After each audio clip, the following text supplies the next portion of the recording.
विकासनगर के एक निजी होटल में उत्तराखंड के खिलाड़ियों के द्वारा एक प्रेस वार्ता आयोजित की गई, जिसमें उन्होंने कहा कि हमारे उत्तराखंड के खिलाड़ियों के साथ नाइंसाफी हुई है और मानकों को ताक पर रखकर हरियाणा और बाहर के खिलाड़ियों को खिलाया जा रहा है।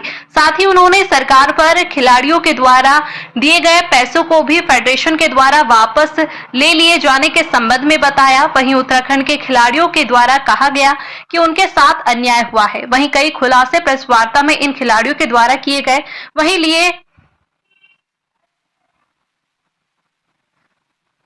वहीं जानते हैं क्या कहना है उत्तराखंड के इन खिलाड़ियों का। जो गया था उसमें हमारे उत्तराखंड के 30 बच्चे गए थे और हर एक बच्चे के अकाउंट में 19,000 रुपये सरकार द्वारा भेजे गए थे। और उसके बाद रेखा आर्य जी ने ये कहा था कि जो ये 19,000 रुपये ये बच्चों के लिए है, इसलिए आपके खाते में भेज दिए गए हैं। ये किसी मतलब ये आपके अपने पर्सनल यूज़ के लिए है। तो उसके बाद क्या कहते हैं, ये नितिन राठी द्वारा और कई अन्य लोगों द्वारा उन्हें कॉल और मैसेज करके ये बोला जाता है कि जो ये पैसे है ये सरकार ने तुम्हें नहीं हमारे लिए दिए है और ये तुम्हारे जो मतलब रहने का और खाने का खर्चा है। बल्कि रहने का और खाने का खर्चा जो है वो जो फेडरेशन वाले होते हैं वो बिल बना के सरकार को थमा देते हैं और सरकार से उसका पैसा वसूल करते हैं।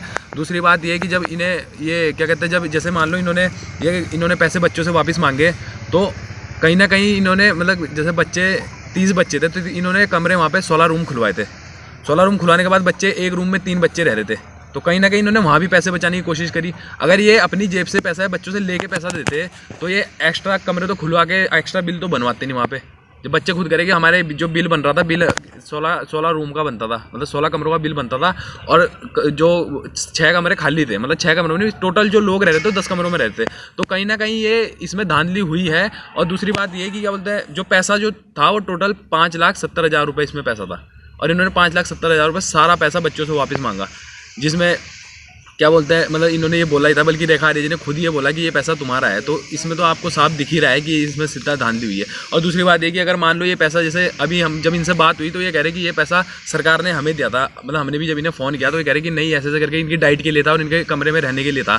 तो जब इनके रहने के लिए था तो तुम इसमें डर क्यों रहे हो? हमें तुम फ़ोन करके ये कह रहे हो कि भाई तुम वो डिलीट कर दो, वीडियो डिलीट कर दो, पोस्ट डिलीट कर दो, हमारे स्क्रीनशॉट मत दिखाओ कि हमारा नाम खराब हो रहा है। भाई जब तुम अपनी जगह सही हो तो तुम्हारा नाम खराब क्यों हो रहा है? ऊपर से तुम निजी अकाउंट में पैसा मंगवा क्यों रहे हो?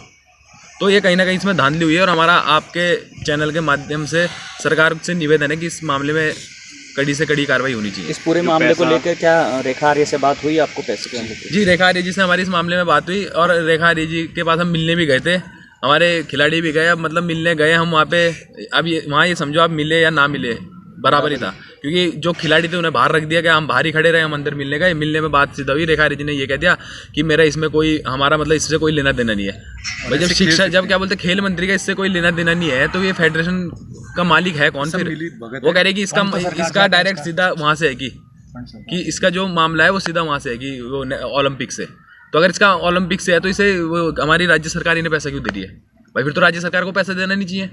तो इसका मेरे कहीं मिली भगत, ये सब लोगों की मिली भगत है और सबको पता ही है इस मामले में, इसीलिए ये टालम टाली हो रही है। वापस ले गई फेडरेशन के अकाउंट में ले गई या निजी अकाउंट? वो जो पैसा गया वो निजी अकाउंट में गया, कोच के अकाउंट में, नितिन राठी के अकाउंट में पैसा गया है। सर वो तो कैश के लिए बात कर रहे थे, क्योंकि उन्हें जो कैश मांग रहे थे किसी कारण से उन्होंने किसी बच्चे पे कैश नहीं था तो उन्होंने अकाउंट में ले, मजबूरी से लिए कि कोई हम फंसेंगे नहीं, सबूत के तौर पे।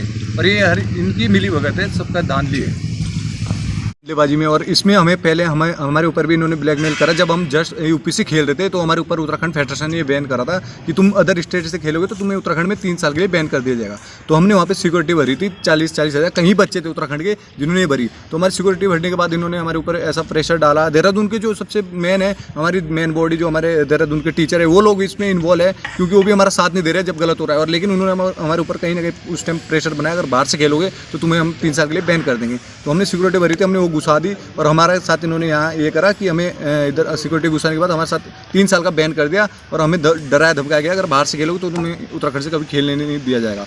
और यहाँ के जो गुरुजी हैं, जो देहरादून के टीचर हैं, जो हमारे स्पोर्ट्स के टीचर है, वो भी कहीं ना कहीं इनसे मिले हैं, क्योंकि वो लोग भी हमारे खिलाफ, हमारे साथ नहीं दे रहे, वो भी आवाज़ नहीं उठा रहे। सब मिली भगत है। और मैं कहना चाहता हूँ, अगर आप लोगों को गलत करना है तो बच्चों को एकेडमी बंद कर दें, क्योंकि बच्चों का भविष्य खराब कर रहे हैं। देहरादून के टीचर है, उनके लिए बात बोल रहा हूँ, क्योंकि उन्होंने हर जगह बच्चों को टॉर्चर कराया। कहीं ना कहीं कुछ भी बच्चा अच्छा खेलेगा, कहीं जाएगा तो सीधा ऑप्शन टूर्नामेंट खेलने तक ये बैन कर देते हैं। अगर कोई हम फेडरेशन के खिलाफ टूर्नामेंट खेल रहे हो, कौन सा टूर्नामेंट था?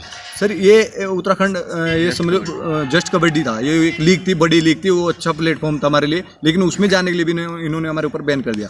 अच्छा, कितने खिलाड़ियों को बाहर निकाल दिया गया? सर इसमें कम से कम 10-15 खिलाड़ी है जिनके हमारी सिक्योरिटी भरी गई थी और हम एक सीजन खेले, अगले सीजन में इन्होंने हमें जाने नहीं दिया। क्यों, क्या कारण रहा उसमें? सर इसमें ये फेडरेशन वाले इनकी मिली भगत है सर, अब ये हमें पता नहीं किस कारण से, लेकिन हमारे ऊपर ये दबाव बना गया अगर बाहर से खेलोगे यूपी हरियाणा से तो तुम्हें हम बैन कर देंगे 3 साल के लिए। तो सर हमने छोड़ दिया, लेकिन ये आज फैसले लेके बाहर के खिलाड़ी बाहर हमारे उत्तराखंड में खिला रहे हैं। और जो हमें उस टाइम वहाँ से बैन करने के बाद जो मतलब हमें मौका मिलना चाहिए था जब हम बाहर से नहीं खेले, लेकिन ये बाहर हमें मौका ना देके यूपी के खिलाड़ी अपने टीम में खिला रहे हैं, यूपी हरियाणा के। यूपी के कितने खिलाड़ी ले लिए? इसमें 6 खिलाड़ी यूपी हरियाणा के मिलकर 6 प्लेयर हैं उत्तराखंड की टीम में। और उसमें आपने बताया कि पैसा भी आया था? हाँ जी, वो हमें सुनने में आया क्योंकि हर खिलाड़ी ने पैसा दिया है, उसमें पैसा दिया, जो बाहर के खिलाड़ी हैं उन्होंने पैसा दिया है उत्तराखंड से खेलने के लिए, नेशनल खेलने के लिए जी।